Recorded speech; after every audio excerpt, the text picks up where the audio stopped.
Welcome to Kinky Knots Cafe, Proactive is the Way, where we provide you tools and resources to enhance your mind, body, and spirit. Get ready, folks. Let us nurture you from the inside out.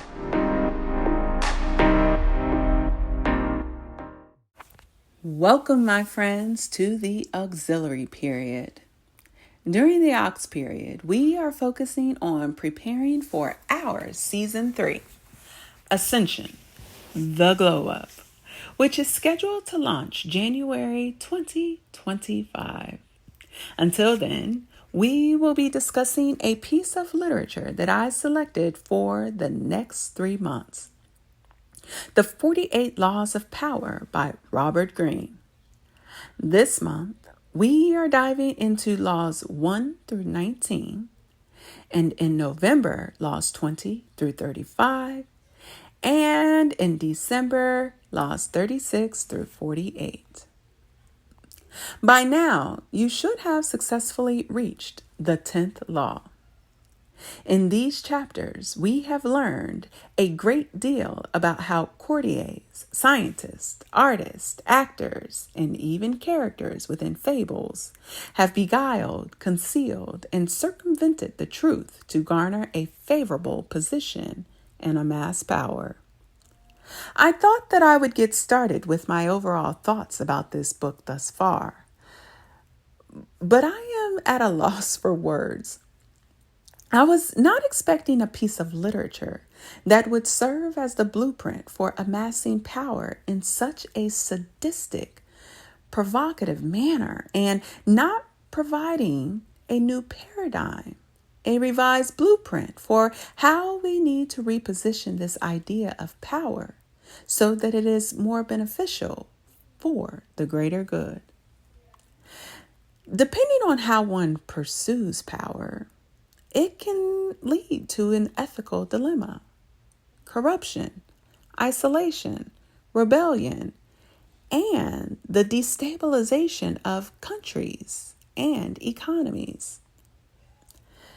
What's the point of studying our history if we are not analyzing it in a manner in which we can learn from and improve? Or leverage history to serve as a warning with regards to if we pursue a certain strategy and technique to acquire power, what we should take heed of. As we know, history teaches us that oftentimes the outcome of seeking power is one-sided, cancerous, divisive, and depending on how we attain it, it does not serve in a manner that will help our world and our communities to heal and unify.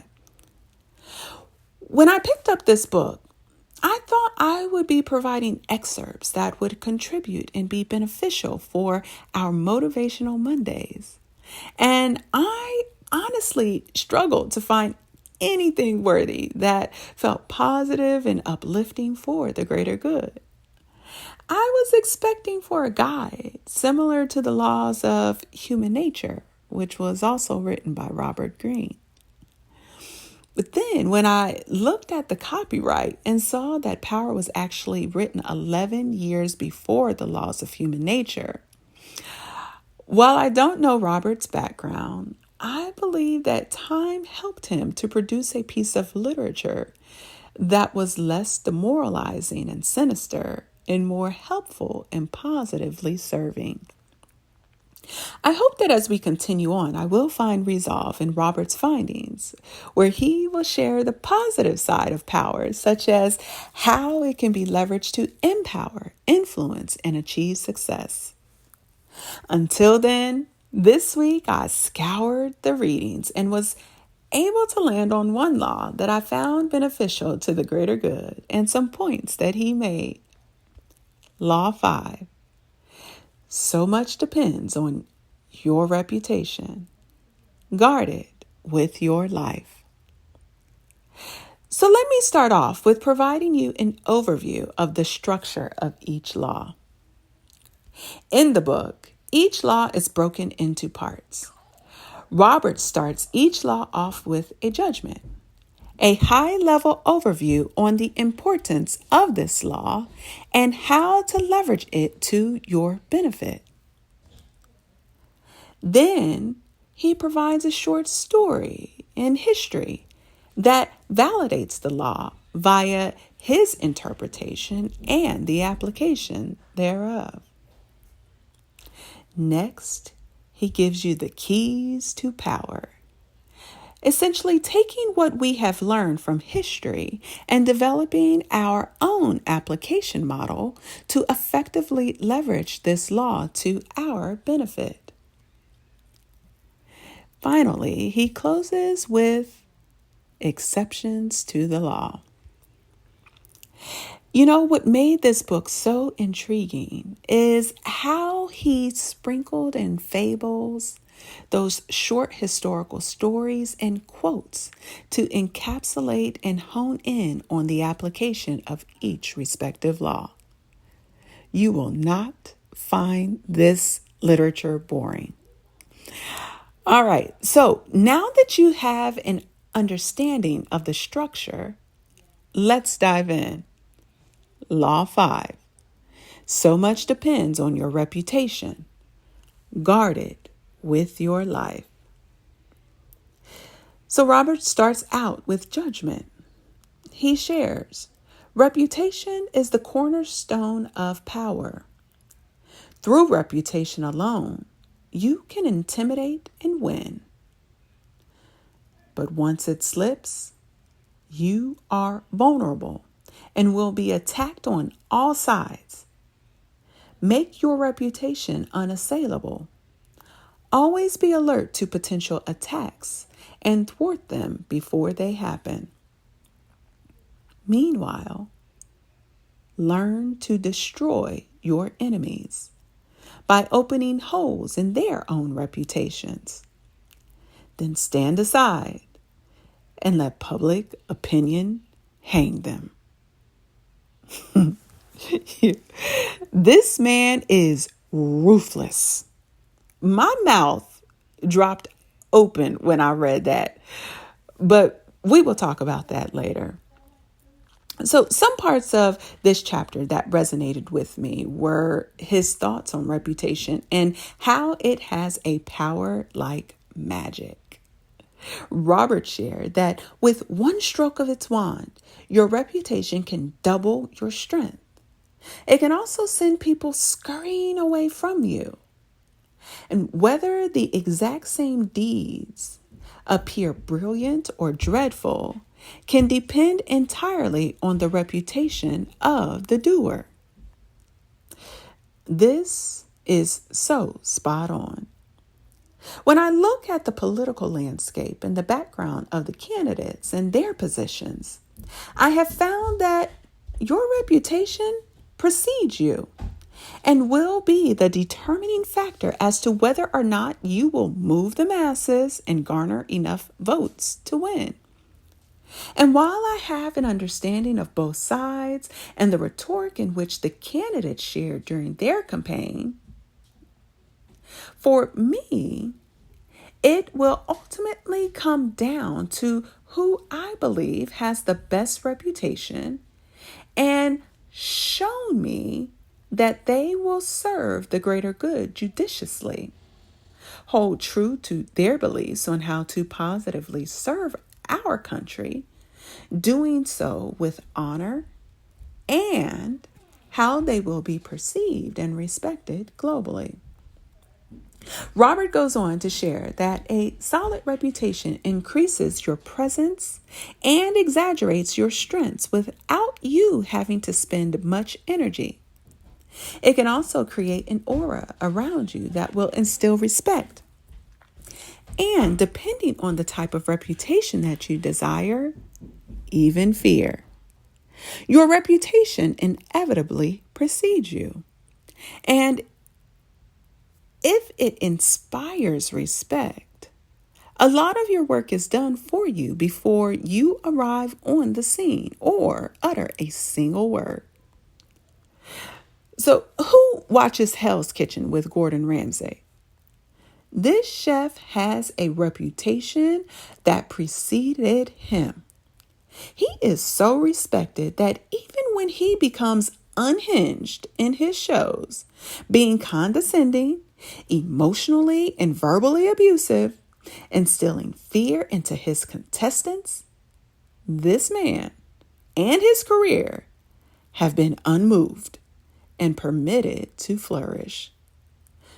I mean, just this year, his season was renewed for a 23rd and 24th season. This is so astonishing. So, what if you stained your reputation and you are prevented from establishing a new one? Robert shared that in such cases, it is wise to associate with someone whose image counteracts your own, using their good name to whitewash and elevate yours. It is hard, for example, to erase a reputation for dishonesty by yourself, but a paragon of honesty can help. Well, that's one way to reel in the big fish. Personally, I truly believe in forgiveness, as we are human, and in that we are designed to falter. Honestly, he who is without sin, please cast the first stone. Not one of us is able to do so. And as a result, I believe in bestowing grace upon those who are most deserving. If you are someone that fell on hard times, your history does not need to become your destiny. If you are willing to put in the work to rebuild and change in a manner that is positive and empowers others to redesign their life and change their destiny, you will find advocates willing to support you in your journey of healing and growth. Reputation, you see it as a treasure to be carefully collected and hoarded, especially when you are first establishing it. You must protect it strictly, anticipating all attacks on it. Once it is solid, do not let yourself get angry or defensive at the slanderous comments of your enemies. That will reveal your insecurities, not confidence in your reputation. Take the high road instead, and never appear desperate in your self-defense. So I want to come back to the last sentence in judgment. Remember when I shared the following that Robert stated? He said, "Meanwhile, learn to destroy your enemies by opening holes in their own reputations. Then stand aside and let public opinion hang them." Robert actually provides you a step-by-step guide on how to do this most effectively. Personally, I have found that it is much easier to let one fall on their own sword. But this requires you to possess awareness, diligence, patience, and to be level-headed. Because I'm going to tell you something right now. Folks, they know how to do bad all by themselves, all on their own. They don't need no help with that. You don't have to say one word or do one thing. A wolf can only appear as a sheep for so long. Let time be the judge of their character and serve as your advocate. But you must be steadfast and unmovable. And as long as you maintain steady in your position and maintain truth in who you are, the wolf will grow weary and start to reveal their truth. Robert ends this chapter as follows. Reputation, it is critical. There are no exceptions to this law. Perhaps not caring what others think of you, you gain a reputation for insolence and arrogance.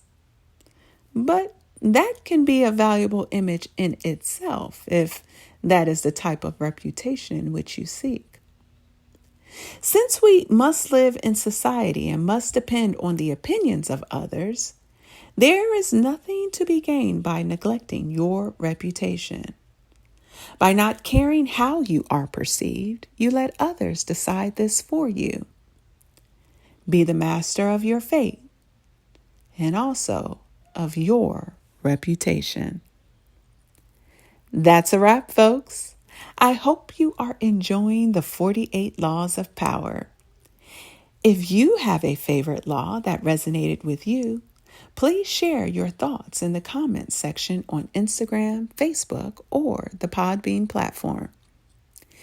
And if you are just joining us, please make sure to pick up a copy of this book on Kinky Knots Cafe's book list. More details will be within the description. Join us in 2 weeks when we wrap up the remaining chapters for this month up to chapter 19. To access all replays or learn more about Kinky Knots Cafe's Proactive is the Way, please visit www.kinkyknotscafe.com. Proactive is the way, my friends. Take good care.